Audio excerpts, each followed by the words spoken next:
This is just to remind you, of course, that when the nerve root compression involves nerves that are associated with the brachial plexus, as shown in this upper right diagram here, so nerve root segments between the caudal cervical vertebrae and the cranial or rostral thoracic vertebrae, of course, each of these nerve roots contributes to important nerves within the forelimb.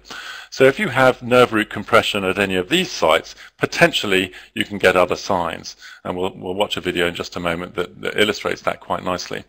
This lower image here just shows and reminds you of the anatomy of the spinal nerve. So this is a horse's neck, rostral is at this end, caudal is at this end. And we're in the caudal part of the neck. This is probably C4 and this is C5, I think. And this is the articular process that's been opened up. So this is the, if you like, the facet joint. And what we've illustrated here is the spinal nerve coming out between the vertebrae. So that would be a nerve that would contribute perhaps to the brachial plexus.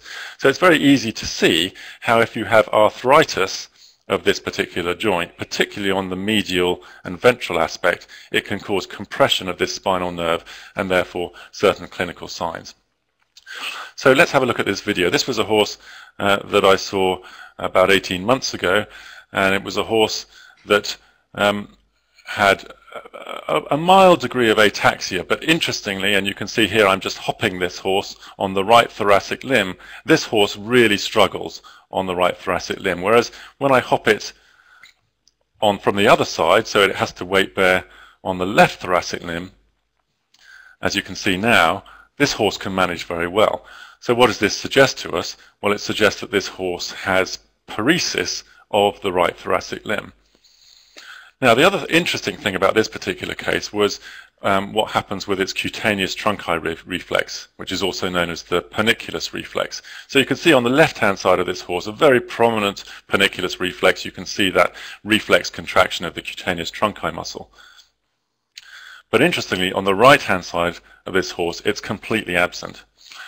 Now, personally, I find that interpretation of the panniculus reflex in horses can be quite difficult because you tend to find horses with either very marked response or a rather diminished response.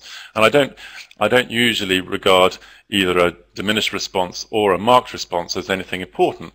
What I do find important is if there is a disparity from one side to the other, as shown in this particular case. Now, the other thing that you can see in this particular case is that this animal has really quite profound muscle atrophy in the region of the supraspinatus and infraspinatus muscles over the scapula here. So in other words, this horse has a Sweeney. And all of these things are telling us that this animal has a nerve root compression in the caudal neck. It may be involving several nerve roots, but it's certainly involving nerve roots between T1 and T2, because of course that's the site where the spinal nerve comes out to innervate the cutaneous trunci muscle.